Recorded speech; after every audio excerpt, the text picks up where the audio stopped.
Hello po, kumusta po kayo? Welcome po sa channel ko. Kung bago ka lang, kung magustuhan mo yung video ko, paki-subscribe naman, then paki-like dyan. Mag-iwan na rin kayo ng comments kung ano po yung may kukoments ninyo. Then yung notification bell, wag natin kalimutan. Baka po hindi to gagana yung in-eksperimento ko. Hindi po, joke lang. Para po lagi kayong updated sakali pong mayroon akong in-upload na mga videos. Ito po, napakasimple lang po ng enter po na to. Then may mga advanced din po siya. Then disadvantage, sasabihin ko rin po sa inyo yung mga disadvantage. Ito po, sira na siya dati.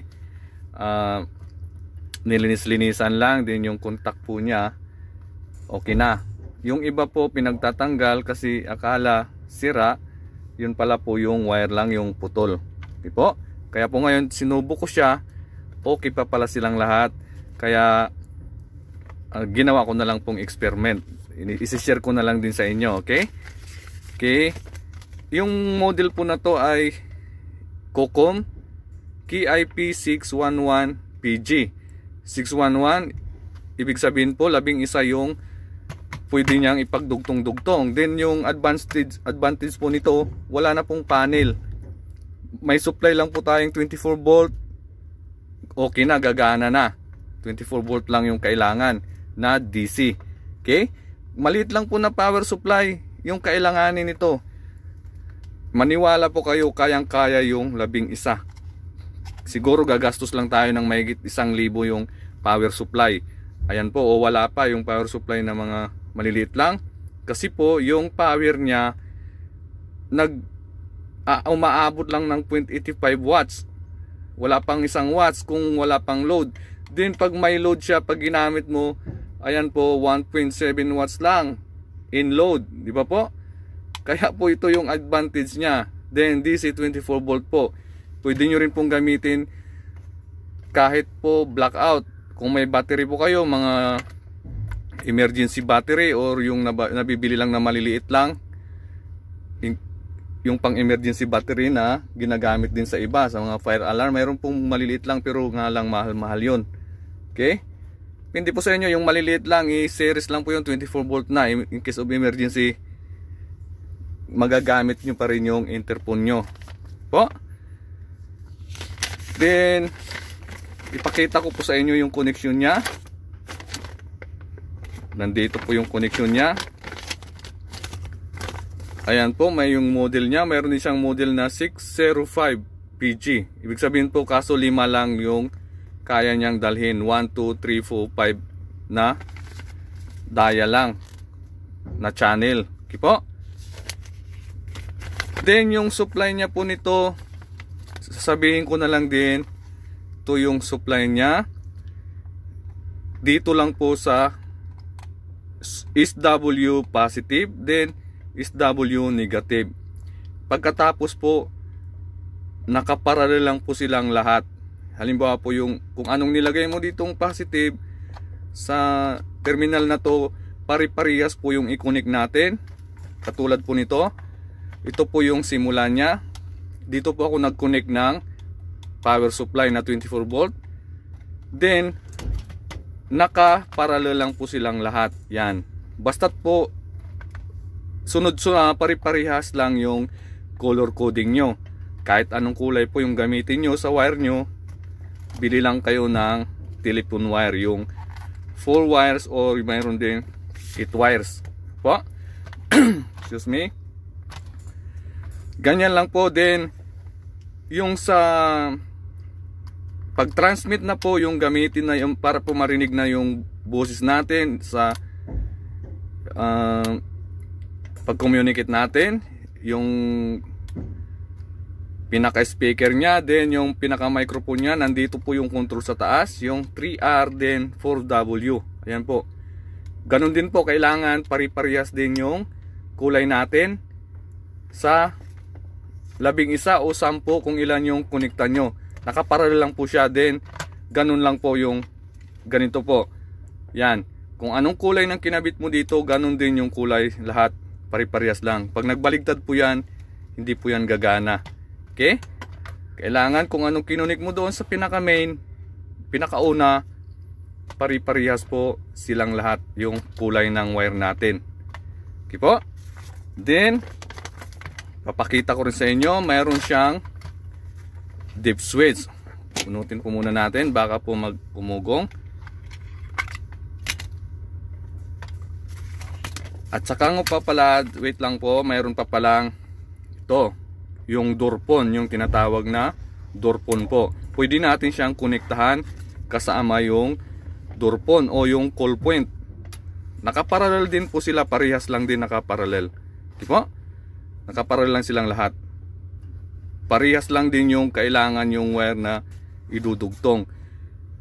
Ito po pwede sa mga gate o sa pinto. Po?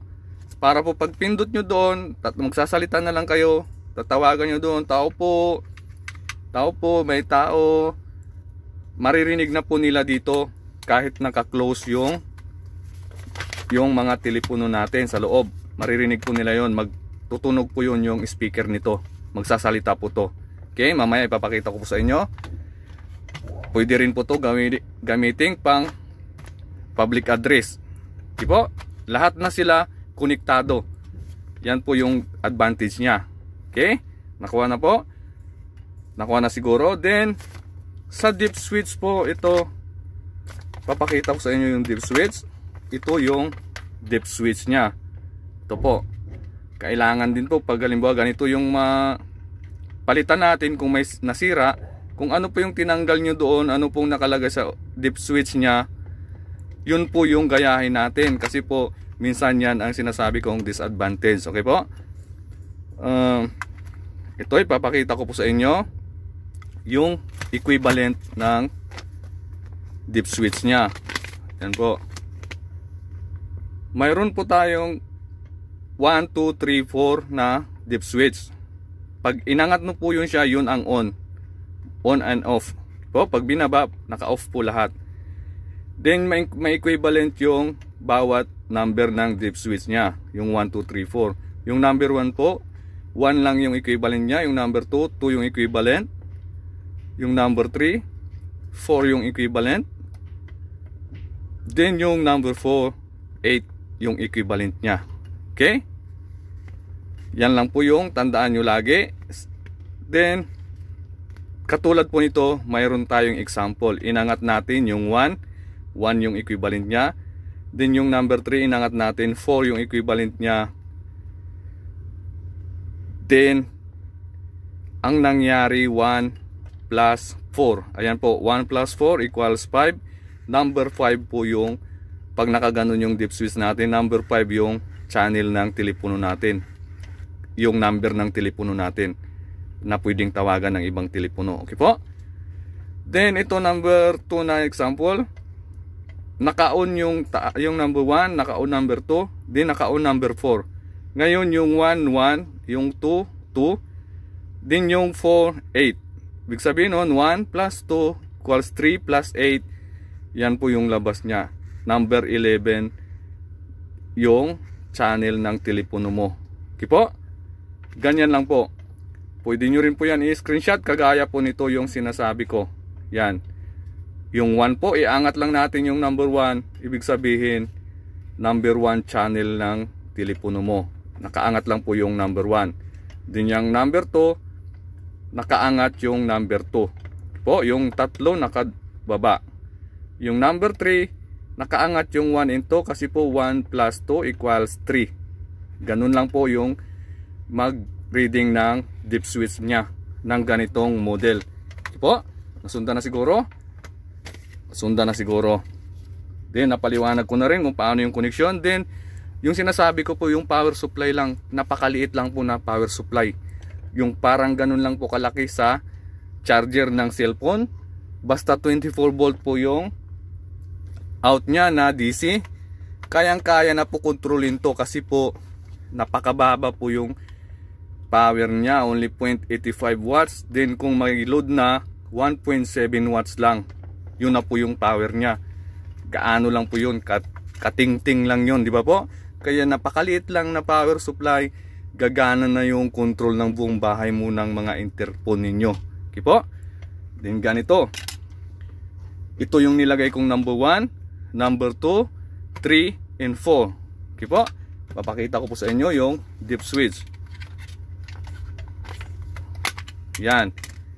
Number 1 lang po yung nakataas. Yan po. Kaya po pag sinutusan tayo ni boss, napalitan yung interphone kasi sira, hindi gumagana. Gayahin lang po natin. Buksan lang natin dito. Gayahin natin yung pinalitan. Ayan po, number 2 yung nakaangat. Ibig sabihin number 2 siya. Okay?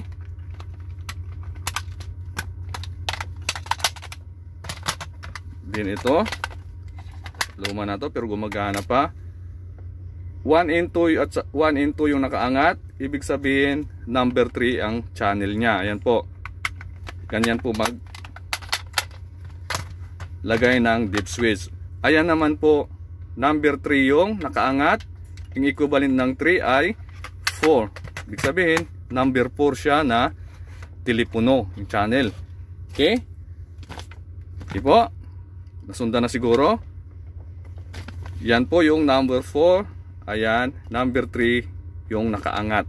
Kasi number 4 dito yung equivalent ng 3. Okay? Basta't may kasama naman po sigurong diagram to. Then yung advantage po nito, napakarami. Kasi pwede siya sa kahit battery lang yung supply mo sa kanya. Kahit maliit lang na battery, i-series mo na yung dalawang maliit, gagana pa rin siya in case of emergency na blackout. Hindi ko po ini-endorse to, baka sakali lang ma-encounter nyo. Then marami pa siya. Hindi lang po siya labing isa po yung model niya. Kaya niyang dalhin, magkudugtong-dugtong. Pero po sa isang opisina, halimbawa mayroon po sa labas, pwede nyo pong lagyan ng station. Yan po, halimbawa lang doon si boss sa loob, yung sekretarya yan nandoon sa kabilang room, i-connect nyo na lang po doon in case masasagot siya ng sekretarya. Yan din po yung disadvantage din. Pag nagpalit po tayo ng dip switch, pag may nasira, pinalitan natin, mag-ingat po tayo.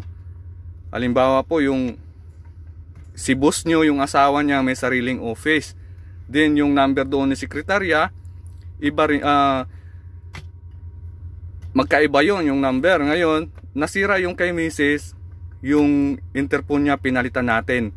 Ngayon po hindi natin tiningnan yung dip switch. Yun pala yung nakaselect katulad ng number ni sekretarya. Okay po?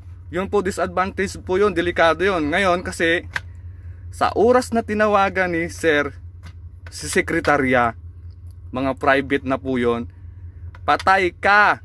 Ngayon pag sinagot nyo ni Mrs. kasi kasing number sila, yari ka, tanggal ka. Mag-ingat po tayo, mag-install tayo nito. Yun ang sinasabi kong disadvantage po. Kasi po pag pinarehas mo yung number doon, dalawa po sila yung magre-ring. Diba po, ipapakita ko sa inyo. Yan po.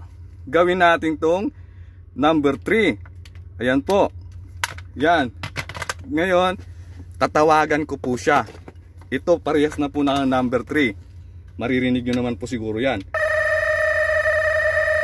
Ayan po, di ba? Dinig na dinig nyo. Dalawang telepono po yung gumana.